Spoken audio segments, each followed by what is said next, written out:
Welcome to my channel, The Craft. This channel is dedicated to showing you designs as well as tips, tricks, and how to make various crafts ranging from hearts, fascinators, hand fan, bouquet, and much more. Remember our DIY flamboyant crinoline fascinator? Yeah. After watching how to make it, one of our dear subscribers wrote this question on the comment section.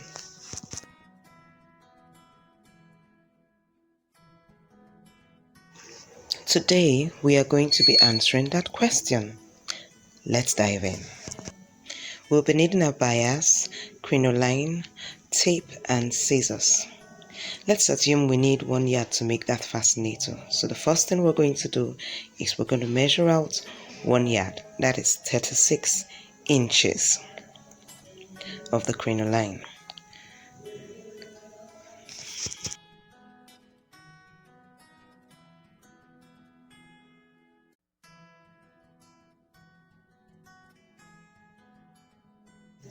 We'll be taking the same measurement, that's 36 inches, of the bias as well.